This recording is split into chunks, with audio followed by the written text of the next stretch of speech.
1910년도에 28세의 제스 슈와이드라는 사람은 자신이 채소를 팔 때 채소를 사가지고 가는 사람의 그 가방이 찢어지는 것을 보았습니다. 그 순간 그런 생각하기를, 채소를 많이 담아도 찢어지지 않는 가방을 내가 만들어야겠다라는 생각을 하게 됩니다. 그때 그는 생각하기를 성경에서 삼손이 생각이 났습니다. 힘있는 삼손을 생각하며 그와 같이 견고한 가방이 무엇일까? 그 이름이 바로 샘소나이트라고 합니다. 모든 것들은 대부분이 신앙을 바탕으로 새롭게 출발합니다. 그 결과는 나름 다 다르겠지만은 우리 모두도 각자의 인생의 신앙관을 들어보면 귀한 신앙에 하나님 주시는 은혜로 시작하는 경우가 많습니다. 한번 시작하면 밤새 들을 수 있는 이야기가 저와 여러분 모두에게 삶 가운데 하나님을 만난 증거들이 있음을 압니다. 이처럼 가련한 양들, 이들은 메시아를 간절히 고대했던 사람들입니다. 고난 중에도 말씀을 지키던 자들이었습니다. 그러나 정작 참 목자가 되시는 예수님께서 오실 때에 복을 누리지 못하고 배척하게 됩니다. 이렇게 신앙을 바탕으로 시작이 됐지만은 과정이 어떤 과정을 거쳤는지 모르지만은 마지막에 배척을 함으로 하나님께서 주실 복을 잃고 마는 경우, 스가랴 선지자는 오늘 말씀을 기록하면서 그는 바벨론 포로 중에 태어났기 때문에 외국에서 난 제2세대였습니다. 바벨론에서 베레기야의 아들, 즉 이세로 태어난 그는 1차 귀환 때에 고향을 그리고 구토 예루살렘을 소망하면서 함께 동참하여 돌아왔습니다. 귀환하여 성전을 재건하면서 17년째 되었을 때 그는 하나님의 부름을 받아 오늘 말씀을 기록합니다. 기쁨으로 돌아와 성전이 재건되고 한동안 쉬었다가 다시 힘을 모아서 하나님의 뜻을 이루고자 했던 이들의 모습, 포스트 바벨론 시대의 이 모습은 어떻게 흘러가고 있었을까? 처음에 시작했던 신앙이 담긴 출발, 그 마음이 그대로 갔을까? 아니면 우리의 신앙생활처럼 보통 사람들의 모습처럼 바뀌고 있었을까? 오늘 말씀을 잘 묵상하게 되면 그 상황들을 우리가 마음속에 그려볼 수가 있게 됩니다.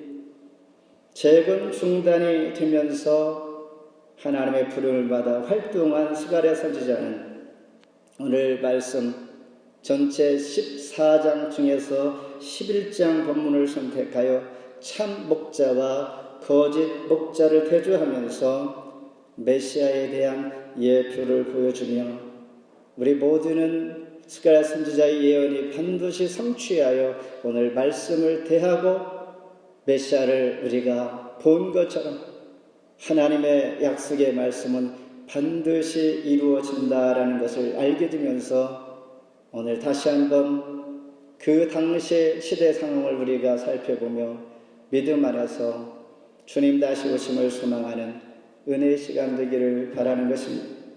먼저 잡혀 죽을 양떼를 먹이라 4절 한 목소리로 같이 한번 읽습니다. 여호와의 나의 하나님이 이르시되 너는 잡혀 죽을 양떼를 먹이라. 배후 중에 악역이 있습니다. 잘못하면 많은 사람들이 그를 이유 없이 미워할 수가 있습니다. 늘 하는 일이 나쁜 편에서 역할을 하기 때문입니다. 그런데 악역이 잘 그 역할을 감당하면 드라마가 살아나기도 하고 또한 반대로 주연 배우가 돋보이는 그것을 알게 되는 것처럼 하나님은 스가랴 선지자에게 잠시 악역의 역할을 하게 지금 말씀하실 때에 잡혀 죽을 양떼를 먹이라. 이 양떼의 이름은 잡혀 죽을 양입니다. 이미 죽을 것을 왜 그들을 먹이라고 할까라는 생각을 하게 됩니다. 잡혀 죽을 양, 포로로 잡혀갈 이스라엘 백성들을 먹이라 이런 뜻인데, 이런 지경에 다시 떨어지지 않도록 말씀에 순종하는 삶을 살라. 망해가면서 멸망해가면서 포로가 되어가면서 이미 잡혀 죽을 양이 되었지만은 다시는 이런 상황이 올 때에 그렇게 되지 말라라는 하나님의 말씀입니다. 여기에서 우리는 나쁜 목자들과 선한 참 목자를 보게 됩니다. 나쁜 목자들이 소개가 됩니다. 오늘 4절 이후에 5절에 보니 사들인 자들, 그리고 판자들과 그리고 목자들의 소개가 됩니다. 양을 사기도 하고 팔기도 하고, 목자들은 이 모습을 바라보면서 불쌍히 여기지 아니했다라고 말을 하고 있습니다. 양들을 하나님께서 지키고 보살피라고 했는데, 지도자들이 양들을 사고 팔고 그리고 얻어진 유익을 가지고 하나님을 찬송하며 하나님 감사합니다 라고 했던 것이죠. 이것이 그때 상황의 현실을 우리에게 고발해 주고 있는 것입니다. 이들 우리는 악한 목자들, 나쁜 목자 이렇게 말합니다. 6절에 보니까 이 땅 주민을 불쌍히 여기지 아니하리라. 하나님께서 그 지도자 목자들의 상황을 보고 너무나 마음이 아팠습니다. 그러면서 너희들 이제 이웃을 손에 넘겨 건져내지 아니하리라. 당하여도 너희들이 피해를 볼지라도 어려움 당할지라도 내가 외면하고 내가 간섭하지 아니할 것이다 라는 것, 유기한다라는 것입니다. 이것이 하나님께서 주시는 메시지입니다. 반면에 참 목자가 있었습니다. 하나님은 고통당하는 가련한 양들을 위하여서 7절에 이렇게 말합니다. 같이 한번 읽습니다. 내가 잡혀 죽을 양떼를 먹이니 참으로 가련한 양들이라.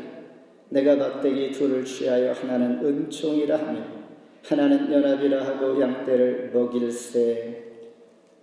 은총과 연합이라는 것, 하나님의 은혜 아니면 살 수가 없는 것처럼 은혜를 베풀어 주시고, 연합이라는 막대기를 또한 주는 것처럼 연합하게 하시는 하나님, 누구를 통하여? 참 목자를 통하여. 그래서 예수 그리스도의 에레미야 23장 5절에 보면 다윗에게서 한 의로운 가지가 날 것이요 그는 선한 목자요 예수 그리스도를 일으켜 세상에서 정의와 공의를 행할 것이라. 참 목자를 하나님께서 세워야겠다라는 결심을 하게 됩니다. 어두운 곳이 있으면 늘 밝은 곳이 있게 마련이요, 아무리 밝은 곳일지라도 그곳에 어두운 부분이 있다라는 것을 알게 되면서 하나님은 이런 상황에서 참 목자 메시아 예수 그리스도를 계획하시고 선포하게 하십니다. 그가 오시면 양들을 위하여 목숨을 버리는 목자 예수님이 너희들에게 올 것이다. 메시아를 약속해 주시고 있는 것입니다. 우리가 기억할 것, 오직 메시아 예수님만이 우리를 돌봐줄 수 있다는 것입니다. 어떤 사람이 나를 책임져 주시고 나의 삶을 순간순간 매 순간마다 간섭하시고 지켜주실 수 있겠는가?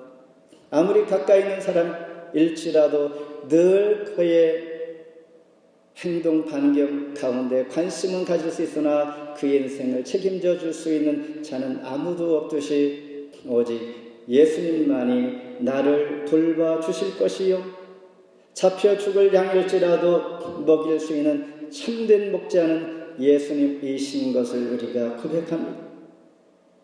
참된 목자를 만나면 행복한 것이요 이것이 복입니다. 그러나 불행한 양은 어떤 양인가? 악한 나쁜 목자를 만난 자입니다.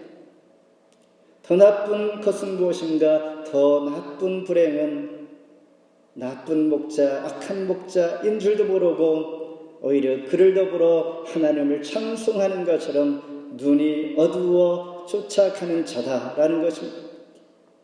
오늘 우리가 정말 이 땅에 스가랴 선지자 당시에도 있듯이 선한 목자 메시아 예수 그리스도를 쫓아 온전히 하나님을 집중하여 나아갈 수 있는 신앙생활 자체가 우리에게는 큰 복이다라는 것입니다.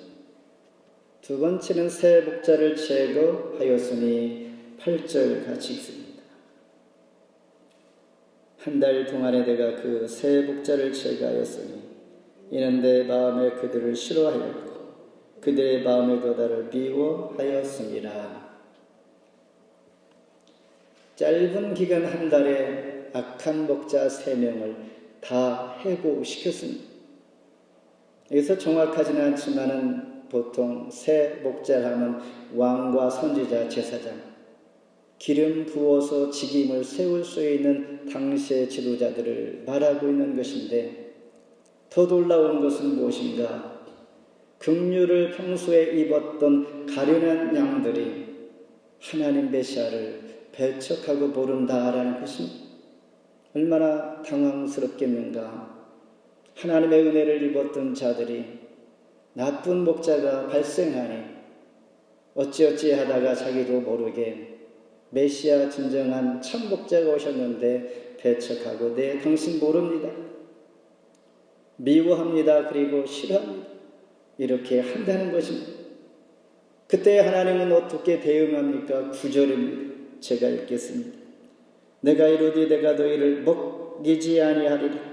죽는 자는 죽는 대로 망하는 자는 망하는 대로 나머지는 서로 살을 먹는 대로 두리라 하고 지금 고토 예루살렘에 돌아와 성전을 재건하고 하나님의 영광을 드러내야 할 때에 그때의 상황을 잘 보여주고 있습니다.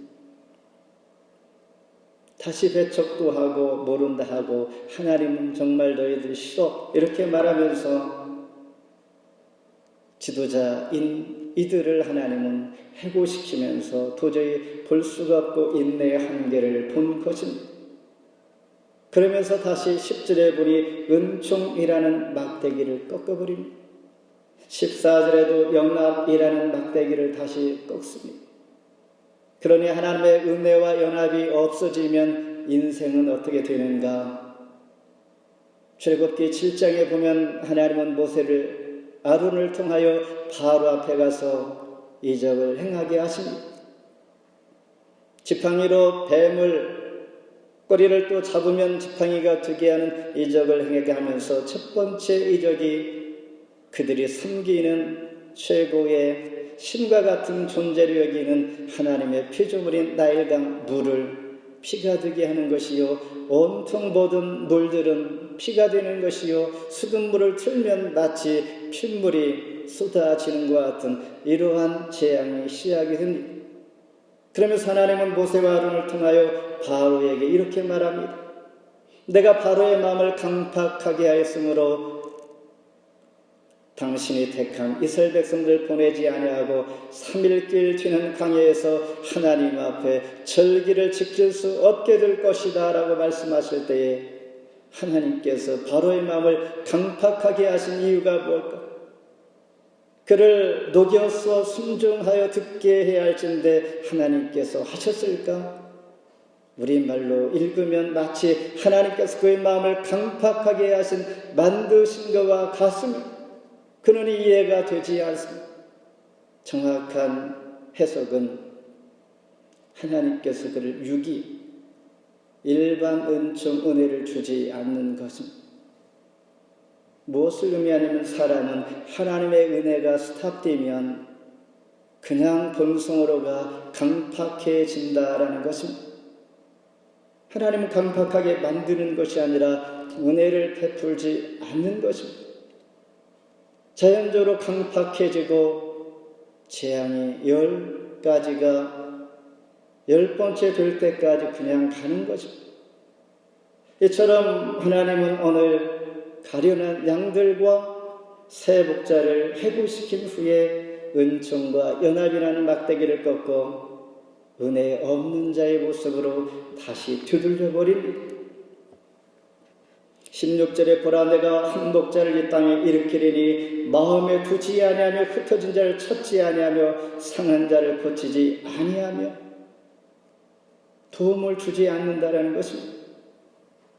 먹이지도 아니할 것이요 오히려 살찐 자의 고기를 먹으며 또 그 굽을 찢으리라. 악한 목자도 17절에 결국 비참한 고통을 당하게 될 것이 하나님께서 만드는 것이 아니라 은혜를 베풀지 않는 것입니다. 오늘 우리에게 감사한 것은 늘 하나님 은혜로 살고 있다는 사실입니다. 자연 그대로가 아니라는 것입니다. 유다의 지도자들은 은혜와 연합의 막대기가 끊어진 것을 알면서도 8절에 어떻게 합니다. 한 달 동안 내가 그 세 목자를 제거하였고 그들의 마음에도 나를 미워하였습니다. 아무 반응이 없다는 것입니다. 오히려 하나님께서 은혜와 은총과 연합의 막대기를 꺾으니 환영합니다. 메시아를 미워했고 목자가 끊어지고 하나님의 은총의 약속이 끊어지니 결국은 올무에 곧바로 걸리고 마는 것입니다. 누구든지 하나님의 은혜를 입어야 합니다. 하나님의 은혜가 우리를 교통하게 하고 형통하게 하고 감사하게 하시고 우리의 삶이 소망이 비전이 늘 있게 하는 것이요 생명의 꿀은 오직 예수 그리스도 참 목자를 통해서 가능합니다. 마태복음 11장 5절에 맹인이 보며 못 걷는 사람이 걸으며 나병한 자가 깨끗함을 받으며 죽은 자가 살아나며 가난한 자에게 복음이 전파된다 하라. 한 주 동안도 코로나 시대에 우리가 늘 하나님 은혜를 입고 있다는 사실을 늘 잊지 말아야 합니다. 더불어서 우리는 여기에서 꼭 기억해야 할 것은 참 목자를 위하여 늘 기도 쉬지 않아야 합니다. 서로를 위하여 기도하고 사도 바울이 고린도 교회를 향하여 기도를 요청하는 것처럼 오늘 우리가 기도할 것 꼭 지도자 하나님의 종을 위하여 기도하는 것 꼭 필요함을 오늘 말씀을 통하여 다시 한번 교훈을 얻게 됩니다. 마지막으로 은 30개로 품삯을 삼아 12절 같이 읽습니다. 내가 그들에게 이르되 너희가 좋게 여기거든 내 품삯을 내게 주고 그렇지 아니하고는 그만두라. 그들이 곧 은 30개를 달아서 내 품삯을 삼은지라. 욥이 고통받을 때 이렇게 고백합니다. 하나님 내가 부르짖어도 응답하지 않습니다. 어디에 계십니까? 그럴 때에 지혜로운 그 친구가 찾아온 3명 중에 엘리후라는 친구가 말합니다. 하나님은 너에게 늘 응답하고 있어. 밤에도 낮에도 매 순간마다 말씀하고 있지. 우리가 기도하면 들으시고 청각기관이 우리 양심이 있어서 하나님 하시는 말씀을 늘 듣는 것인데 왜 없다고 응답하지 않는다고 하느냐라고 이렇게 말합니다. 때로는 마음이 양심이 마비되어서 들리지 아니할 때가 있습니다. 하나님께서 우리를 향하여 늘 들려주시지만 우리가 듣지 못하는 것입니다. 청각기관인 양심이 마비될 때가 있는 것입니다. 그러면서 우리는 하나님께서 하나님의 아들 신분에 걸맞게 감사하며 살아야 한다. 신분의 의식 속에서 언제나 하나님의 자녀라는 것을 기억하면서 오늘도 내가 하나님의 자녀지, 하나님의 은혜로 여기까지 왔지 라는 생각을 늘 기억해야 한다는 것입니다. 마치 참 목자가 백성들을 아무리 품으려고 해도 끊임없이 악을 반복하니 악한 삶을 살아가니 지금 읽은 것처럼 12절에서 참목자가 어떻게 말합니까? 인내 한계를 느껴서 그래 너희가 좋게 여기거든 내 품삯 나에게 주어 내가 너에게 행한 것 갚아라고 하는 것입니다. 이 말은 무슨 말입니까? 잘 됐어가 아니라 하나님 너희들이 회개의 열매를 맺어 하나님 앞에 속히 돌아와라는 의미입니다. 삶을 돌이키라라는 말입니다. 야단치는 것이 아니라 달라고 하는 것이 아니라 하나님께서 없어서 요구하는 것이 아니라 그런데 그들은 오히려 하나님 내가 잘못했습니다. 앞으로 잘하겠습니다라고 말하지 않고 은 30을 계산하여 그냥 툭 던져주는 것입니다. 이럴 때 하나님은 더 화가 나죠. 그래서 13절에 보면 은 30을 토기장에게 던지라 그랬어요. 내가 그것이 없어서 너에게 요구하는 것이 아니라 너희들이 다시 돌이키라고 했던 말을 너희들이 오히려 더 환영하는 마음으로 나에게 하는구나. 더 놀라운 것은 무엇입니까? 그 후에 470년 후 예수님께서 가룟 유다를 통하여 스가랴 선지자가 롤플레이했던 이 내용을 그대로 예표가 언약이 이루어졌다라는 것입니다. 마태복음 26장 14, 15절에 가룟 유다가 제사장들에게 예수를 넘겨주리니 얼마 주리느냐 은 30을 달아줍니다. 예수님을 팔고 은 30을 받았습니다. 가룟 유다는 죄책감에 대제사장들에 다시 돌려주니 그들이 받지 않자 성소에 내던지고 밖으로 뛰어나가 목매달아 죽게 됩니다. 대제사장들이 그 은 30을 취하여 핏값으로 산 것이니 금고에 넣을 수가 없고 토기장이 밭을 사서 나그네의 묘지를 삼게 되는 무엇을 우리에게 시사하는가? 하나님의 약속의 말씀은 반드시 이루어집니다. 그러면서 우리는 하나님과의 관계가 끊어지지 않도록 주의합니다. 하나님께서 함께 하시는 것을 우리가 최우선으로 해야 한다라는 것입니다. 하나님께서 나를 떠나는 것, 가장 두렵게 여기는 것, 가장 든든하고 평안과 기쁨과 감사와 나의 삶을 바로갈 수 있는 것은 하나님과 늘 동행하며 올바른 관계를 가지고 내가 있는가라는 것을 늘 점검하면서 말라기 선지의 말씀 이전 구약의 마지막 두 번째 메시지를 통하여 고토로 돌아온 예루살렘 성전을 재건한 후의 상황들이 바로 이러한 것들이니 하나님은 잔뜩 화가 났겠다라는 생각을 하면서 이후로 주님 오실 때까지 약 400년 동안 암흑의 기간 하나님께서 모든 말씀을 멈추고 왕도 제사장도 선지자도 없게 하시고 침묵을 지켰던 시간으로 흘러가게 하는 것을 보게 됩니다. 말씀을 맺습니다. 앞서 말씀드린 것처럼 유다 백성들은 포로에서 돌아와 성전 재건 중에 있습니다.